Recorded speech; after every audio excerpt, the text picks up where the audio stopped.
Hello, welcome to my new video, and today the candidates began, and in the round 1 we had the duel between Liren and Jan Nepomniachtchi, and let's see what happened in the game.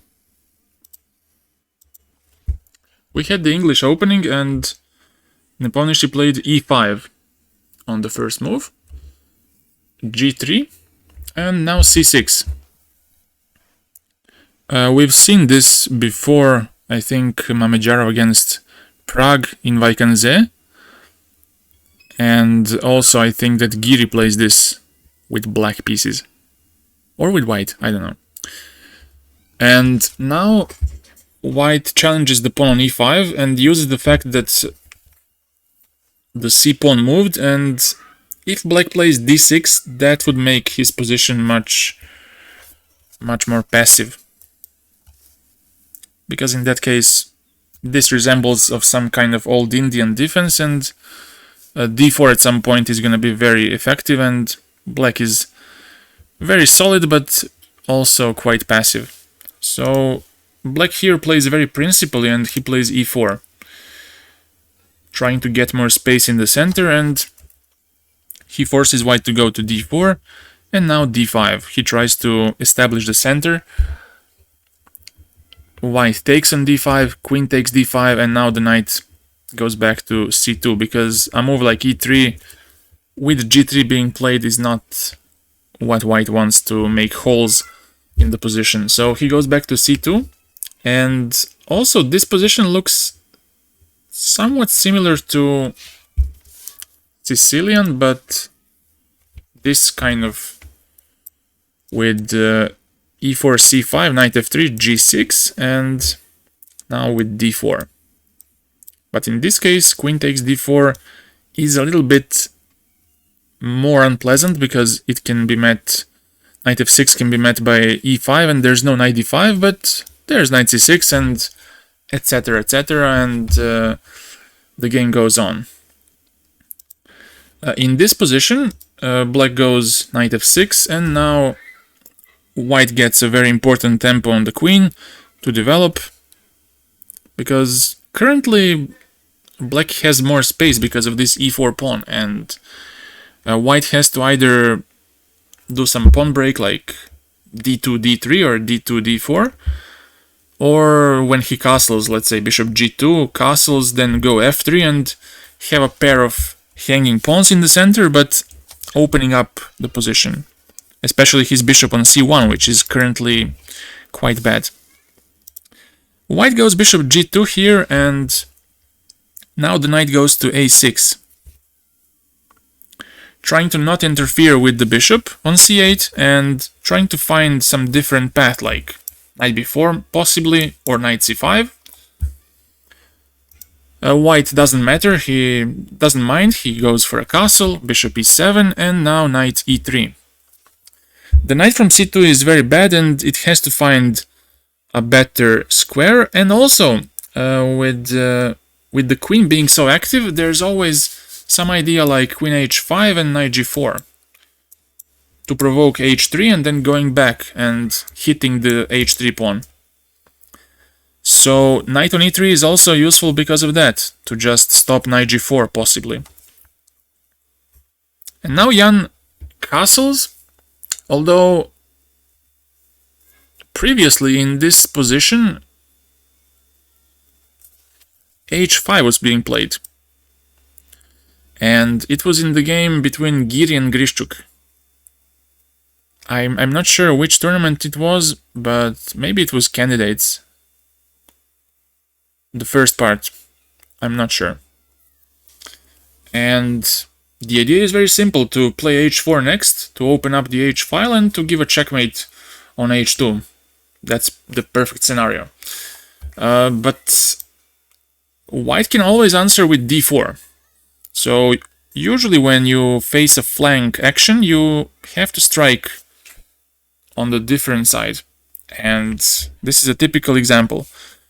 White played d4, and after takes, now queen takes d3 would run into knight b4 or knight c5, so that's not really that appealing, and also ED is good because after h4 there's no queen h5 anymore. And there is some kind of balance here because white has a very good bishop on g2, which strikes on these pawns and makes black's pawn structure less flexible, but also on the other hand, black's structure is much more solid. The pawn on d3 is kinda weak, although you can argue that you can always exchange it by pushing d4, d5 and just opening up this bishop. But let's go back to the game. So Jan didn't play h5, although I think he was aware of this move. He castled and now a3. Ding is avoiding at any cost, I think, to just play d3 and to open up the bishop this way. So he tries to employ his bishop via this diagonal, b2, g7. And also by doing a3, he's trying to restrict the knight on a6. Now Jan plays rook e8 and now he goes b4. Even more limiting the knight, so the knight has to find c7 and maybe d5 or e6 later on. But first of all, Jan plays a very interesting move, knight g4. And here I'm not completely sure what was his idea if, let's say, Ding took on e4. Probably something like knight e3 takes and maybe h5, why not? With h4, trying to break these pawns. But I don't know. This is so puzzling.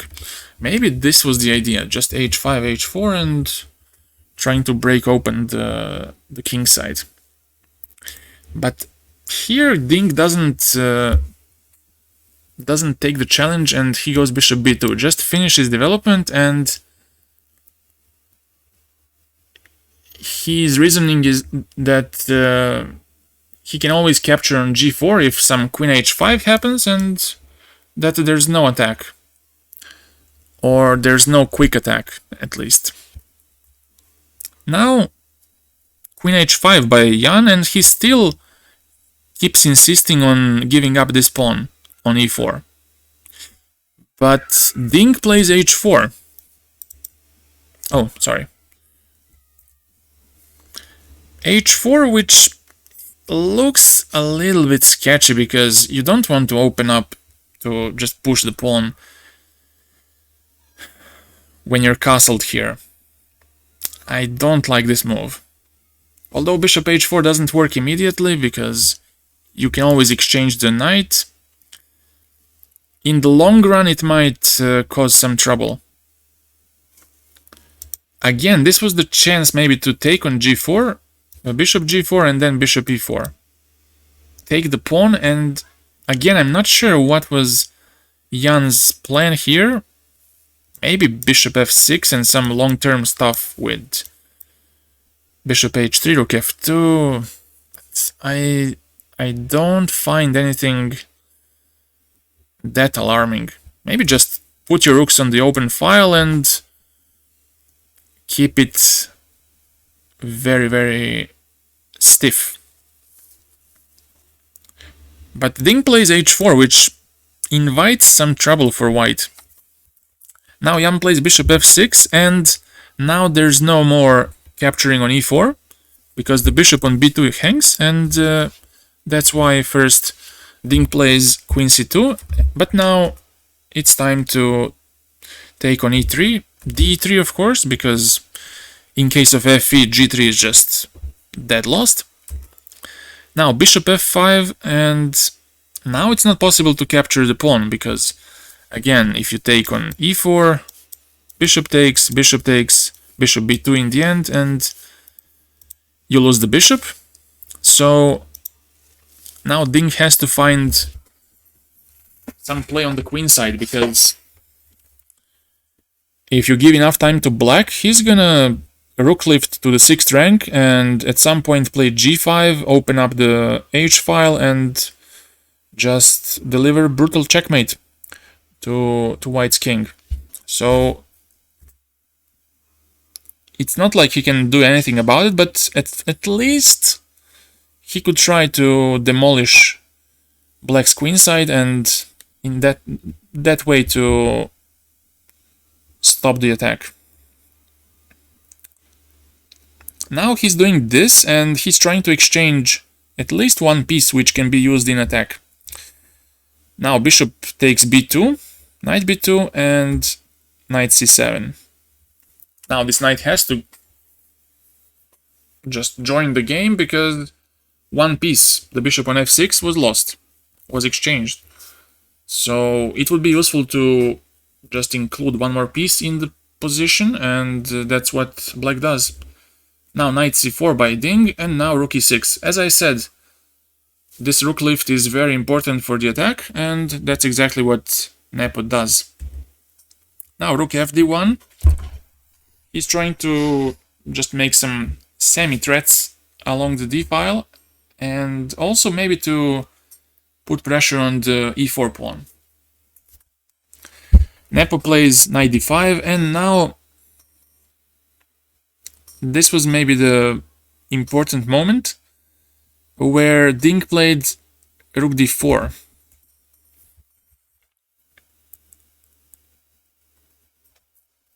Here probably b5 was better, trying to destabilize these pawns and also the knight on d5. And here, if black plays g5, trying to go for the kill, white can take, and after a couple of captures, to go knight a5. And black's simple plan here is to go rook h6, queen h5, queen h2, and when the king goes to f1, bishop h3. But also white plays some moves, and once he takes on c6, he will take on d5 and escape to e1 with the king. So let's say rook h6 should not work that easily, because after capturing, now queen h5 leads to this, and after some more moves, you can give a check, exchange the rook maybe, and go king e1.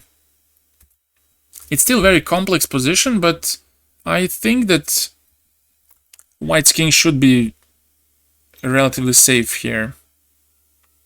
Although he's gonna lose the f2 pawn, but it's also questionable how black's king is safe in this position, because you might have something like queen c3, knight e7, and pose some trouble to black's king. So b5 here was a very interesting choice, very good choice, and Ding played instead rook d4. So now Nepo plays h6. The point, the idea behind this move is to play g5, but without having to capture with the queen.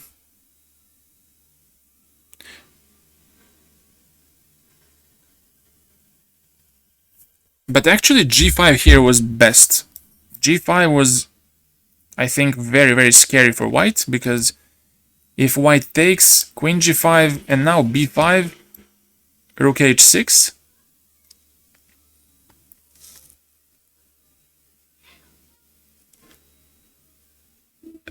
now we have something similar, but with one tempo down from the previous variation I showed. And I think that one tempo can really, really make a difference in this case. And I don't want to go too deeply into this one, but believe me, it's really, really bad for white. Believe me. So black played h6 here, and now he plays queen d2.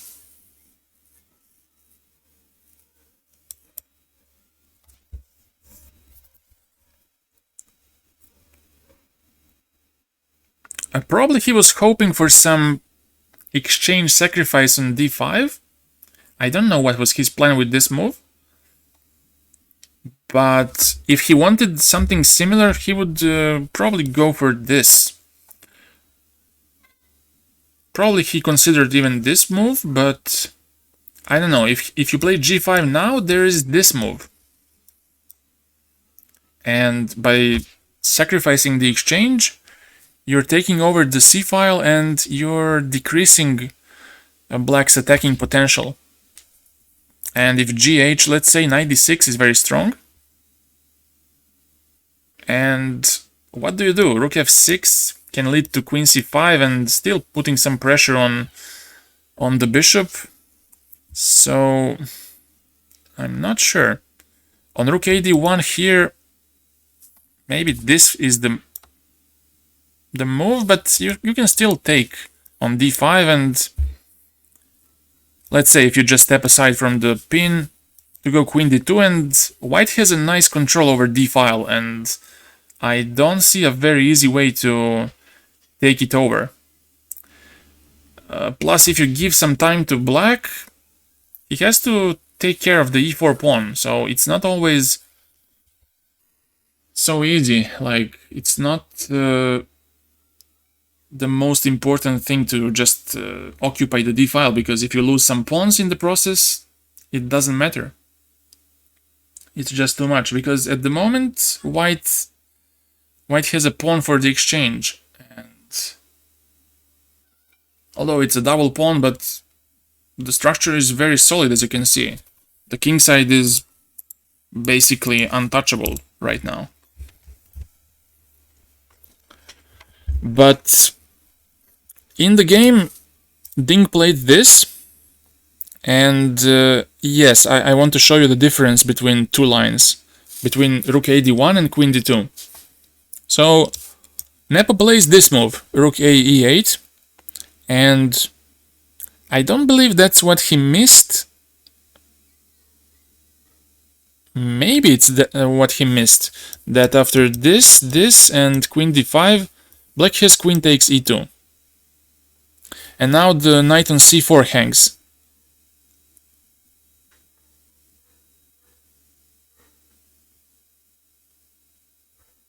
Maybe it's that, I don't know.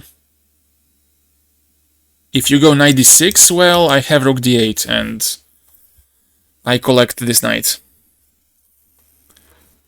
If bishop f1 to defend the knight, then there's queen c2. And in case of queen f5, to go rook f6 and let's say this, queen f2, and collect all these pawns. Maybe it's best to go queen h3, but still the king looks so naked. Rook f3 might come next, and the position is just so bad. And in this position, Ding plays king h2, which just invites g5, but maybe his idea was to go rook g1. But still, you can just go bishop g4. Because the point is here, if you do something like this, then just bishop h3 and hope for some survival. I don't know how possible it is, but I guess there is some chance. Although rook g6 just should win on the spot, I believe. I don't know.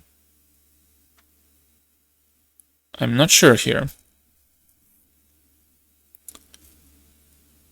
But actually, after king h2, Nepo plays bishop g4 first. And now Ding plays knight a5. Knight a5. And again, g5 was possible for Nepo, just going for this. And now there's no rook g1 because you can just take it and there's no check on the g file. So that doesn't make sense. If rook h1, then you take on h4 and you push h3. And if, let's say, bishop f1, queen f5, the bishop is dead on f1 and we don't have to discuss too much about this position. This is just hopeless for white, because the bishop is dead.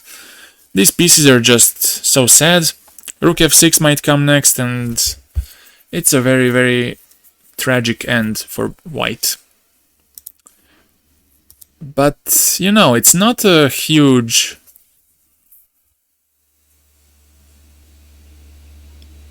Well, I think it's a huge miss here. Rook f6 was played by Nepomniachtchi, and Ding now uses the moment to go back to g1, and now g5. Finally, Nepo plays this move. I'm not sure what he missed on the move before, but never mind. And we have this position, and with 14 minutes on the clock, Ding plays knight takes b7, which proves to be a decisive mistake. Actually, here b5 was the best.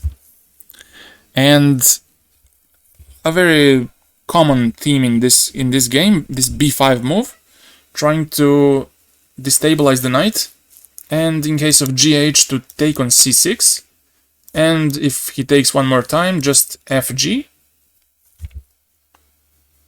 And now it's a problem, because if you take on c6, probably knight c6 works, and you just exchange knight for knight. So if queen e5, for example, just knight c4, probably. And if queen g3, then you have to exchange queens, because bishop h3 is a strong threat. Queen f2 with some checkmates. So white would have to exchange queens, which gives him some hope to survive. Let's say queen e1, because on the other hand, black cannot avoid this, because his knight is hanging, and the queen cannot have any active place. It has to go to c7 in that case, if it wants to avoid the trade, but then just rook d5, and that's game over. So after queen e1, you have to take it, and after bc, I don't know, this endgame might be survivable for white. Although his pawns are criminal, but also are black's. All the pawns are weak, so there is some slight hope for survival, I would say. But Ding did something else. Ding took on b7, and now Nepo takes on h4. And now you cannot take on e4 like this, because after exchanges, hg, fg, queen e5 happens, and we have a double attack on the rook and the bishop. So after this, also bishop e4 wouldn't work, because of taking and queen h3. And now the g3 pawn hangs. If you go back, then e3 pawn hangs, and rook f1 incoming, a lot of things incoming, so it's a really bad position. Ding plays knight c5, but now Nepo finds a really nice win with h3. And now what to play? If he goes to h1, there's bishop e2, followed by h2. Because you cannot go to h2 because of rook f2. So if you, let's say, I don't know, take on e4, h2, here bishop f3, and I think this is just simply lost. Or maybe just even simpler, this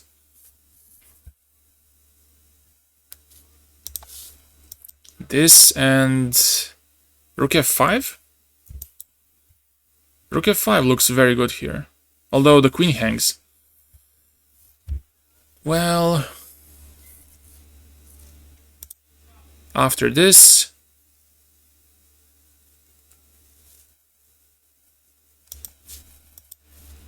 this looks the best. I think there's no issue with this. So Ding chose to take on e4, but now Nepo takes on g2. Finds a nice checkmate in a few moves. So now Ding takes on e8, king g7, and now to escape the checkmate, he plays f4. For example, if he took on g2, there was a nice sequence, and you can pause the video and try to find the solution. If you found the move rook takes f2, congrats. Because now after king takes, there is a check on h2, and now with the bishop and the queen alone, black can deliver checkmate. If king e1 immediately, queen g1. If king f1 first, bishop h3, to lure the king to e1 and then queen g1 checkmate. So that's why Ding tries to play to free his king by pushing f4, but now after a check and simple capture on a1, and now g1 queen is a big threat, or queen f1, so white has to capture. And now again you can pause the video and find the killer move in the position. Did you? If you found bishop h3, congrats again. You have 2 points. And in this position Ding resigned, because if he goes to f2, there is a checkmate on f1. If he goes to f3 again, something like queen f1 can solve it, and when he goes back to f2, queen f1. Just to mention here, with king f3 he was escaping to e4, so that's why the check on h1 was so beneficial, to just avoid this and escaping and potentially making the game longer. So what else? If king h2, then queen f1, supporting the bishop and heading for queen g2. And finally, what happens if white takes on h3? Well, you can do this. If king g4, h5, and if king g5, you can pause the video and look for a solution for the quickest win.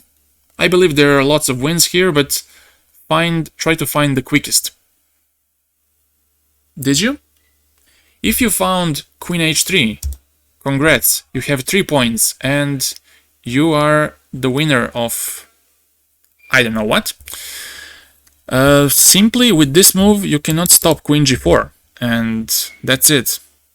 Of course, white can do something like knight e6, but you just capture with f-pawn, and still queen g4 is a threat. Of course, he can play rook e7, but you can take it, and that's actually the end. Now queen g4 cannot be stopped, and there's no check anymore, so white cannot be annoying anymore. And like I said, after bishop h3, Ding resigned, and it's a very good start for Nepo and a very bad start, because we have a win with black pieces, which is not so often seen on the highest level, and it's a very, very crucial thing in such tournaments. So I hope you found something very useful in this video, and I'll see you in the next video when I will cover some other games like Nakamura against Fabiano, or Rajabov against Firouzja, or Duda against Rapport. See you soon, guys, and take care. Bye.